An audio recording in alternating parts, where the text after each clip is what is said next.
is John Murray. I'm an area manager at the moment. When I came in, I was just 15 and a half when I came in here in 1964. The camaraderie within is what I really enjoyed in life. People used to sing at Christmas in here, and I find that doesn't happen so much outside now.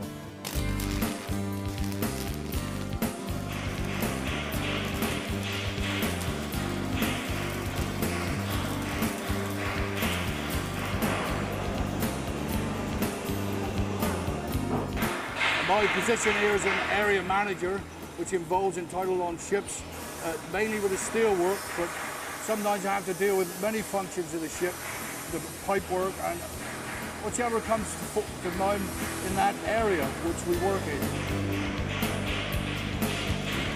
When I came in, I was just 15 and a half when I came in 1964. And I came in with Kenny Simmons.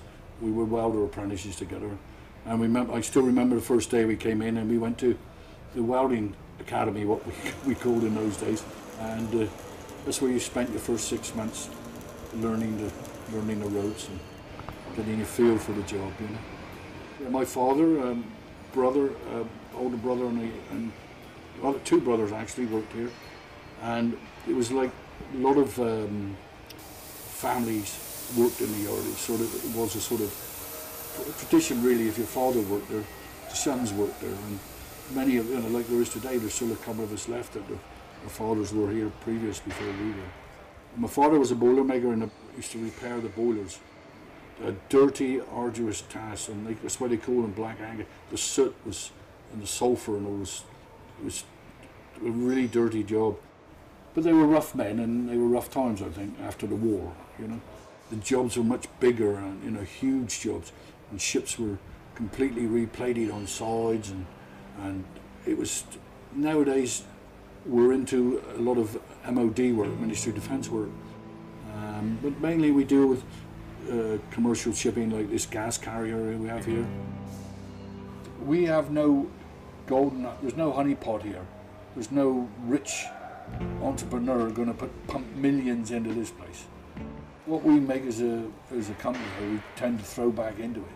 You know, you've got to look at it in that respect, or you can't just not shut it away. Things will happen, you know, things will change, and if you don't go with change, I know sometimes people change for the changing's sake, but if we don't change, then you're going to get left behind.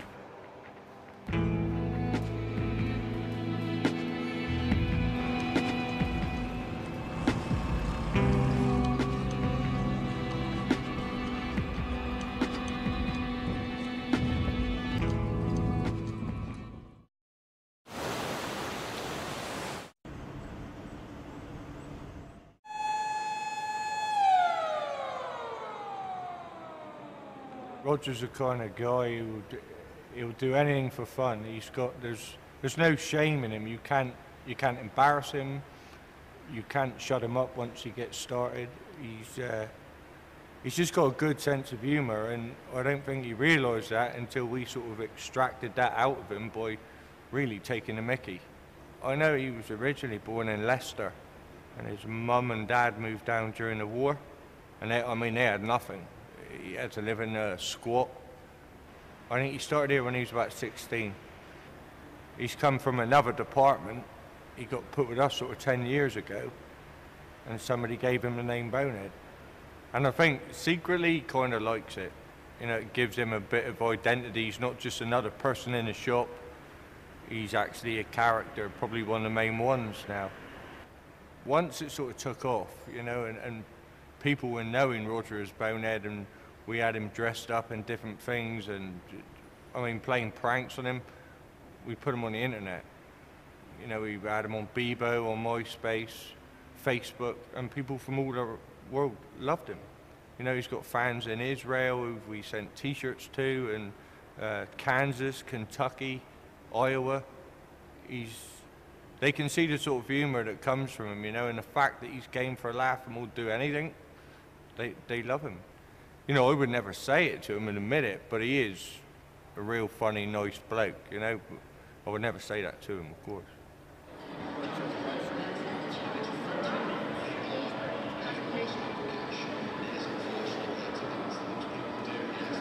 known Roger all my life. Literally when I was a child, he was a friend of our family, and he's always been that way. He's a fun-loving guy. He was really up and running when he was a young man. I mean, you know, the dress sense, the clothes, the brill cream back in those days, and he's sort of grown with that. And if you look at Roger now, even though he's coming up to retirement age, he's got a young air about him, and he loves to be part of that still, to be honest. He enjoys the young element of the shop and having fun. He thinks it's great. He loves life, you know, and some of the things that he's had going in his personal life, you know, I walk around under a black cloud, but he never lets any of it get him down. And he just tries to make us all smile, and he does it a lot. It really doesn't matter how bad the job is that you get now. If Roger's with you, he lifts your spirit.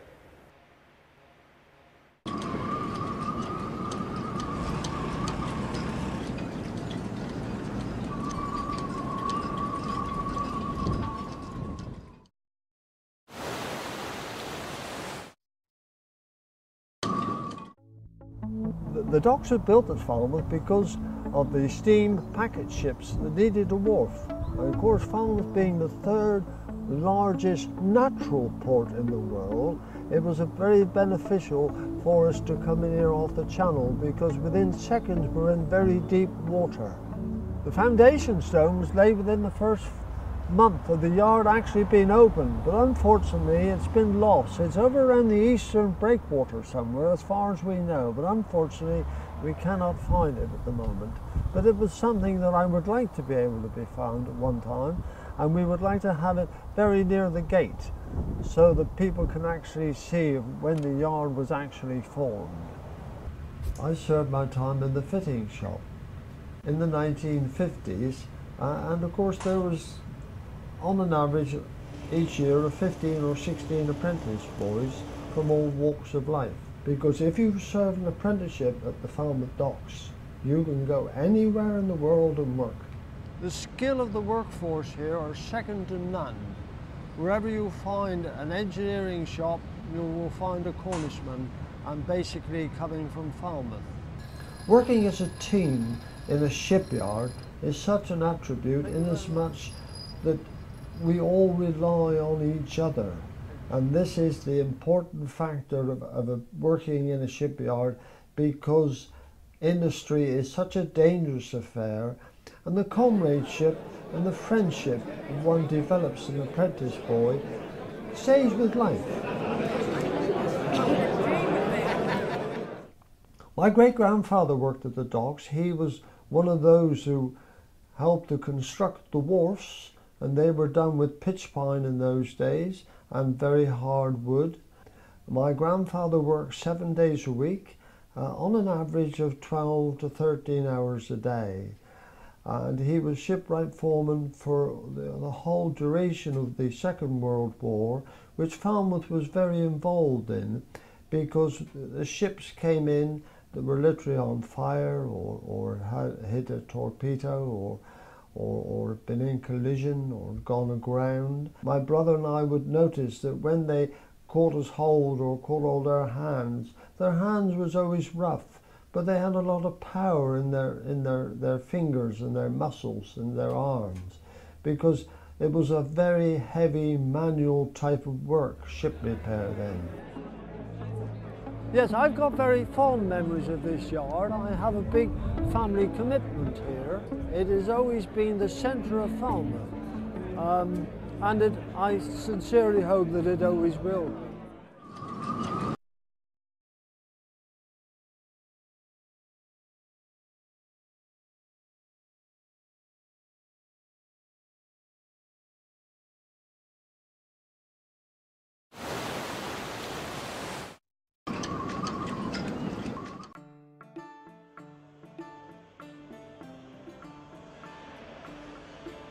My name is David Hughes.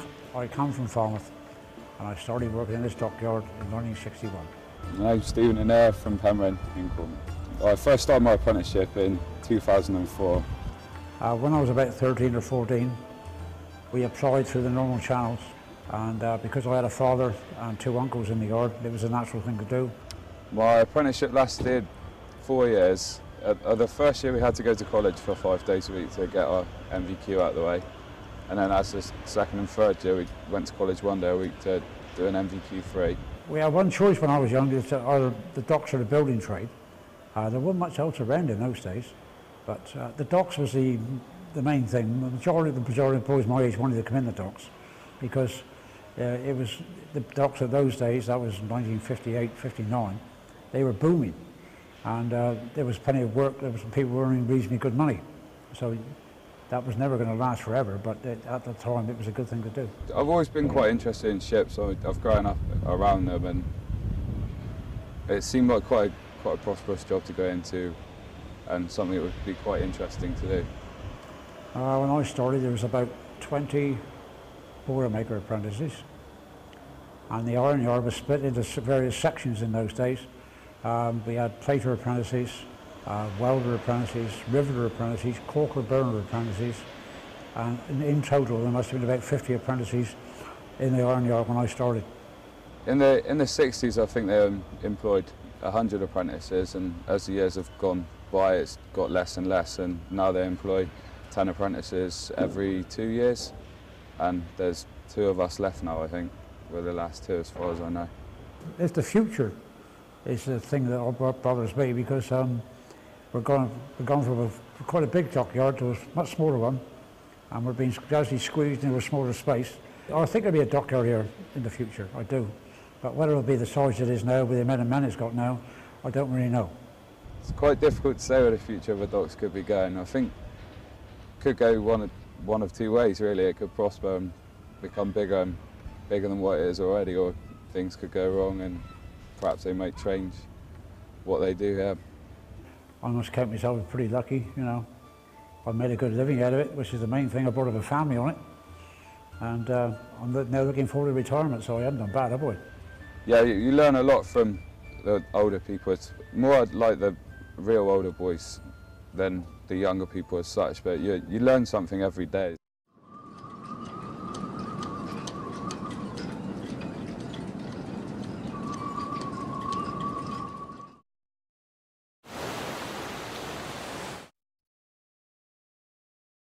Ships are fine at turning and manoeuvring themselves well out at sea, but they don't turn very quickly, and when you're in restricted waters like a harbour, they need a bit of help, and that is our purpose in life.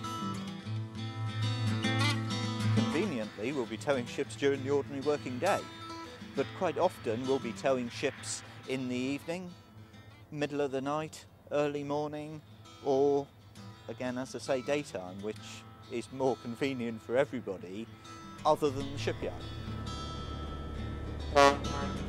It's been 10 years and the state of this rock is worse.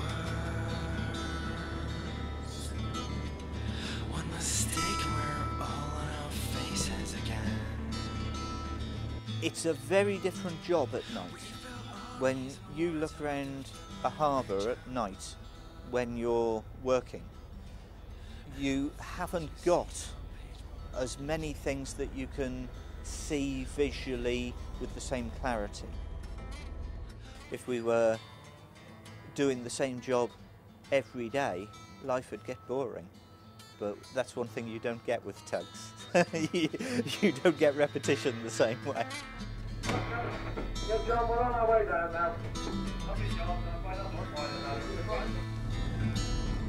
So far we made up stories and folktales that write, and old services for all that we can buy. The ship is quite capable of pulling the tug over onto its side and sinking it. One of my big jobs is to make sure it doesn't happen here in Falmouth.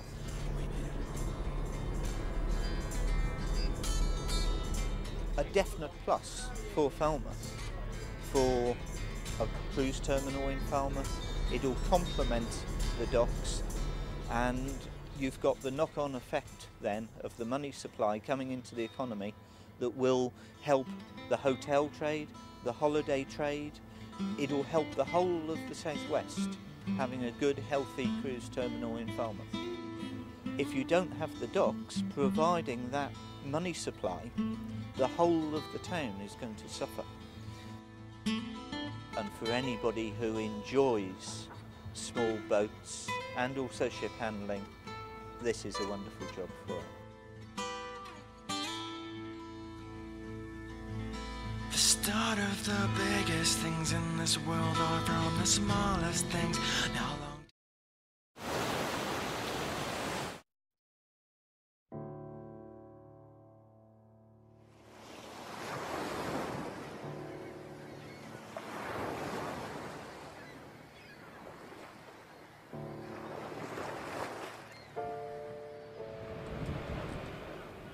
I just started my day. The winter had set in with its coldness. Working in the dry docks, sitting under 1,200 tons of steel. The cranes were looking high over me, looking high up into the skies, feeling the wind blowing in cold air. The structures, they look like gigantic statues as they stand there. The fabrication workshop, high tension, energy. It's here where I started my experience in the docks. A symphony of activities. Workflow, people putting the best efforts into their work.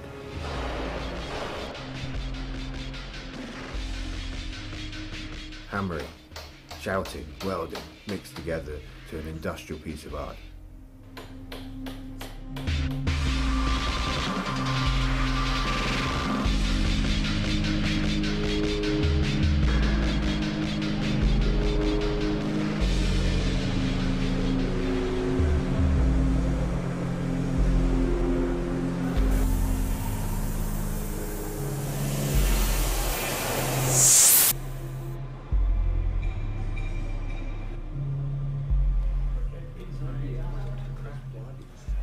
In the canteen, the mood was light among the guys.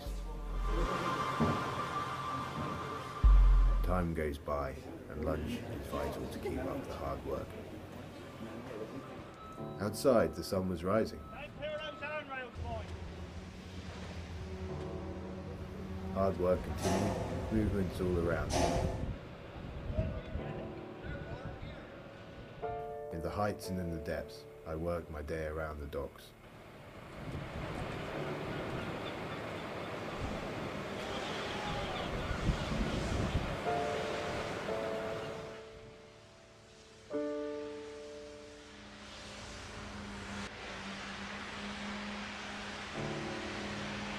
It carries and carries on.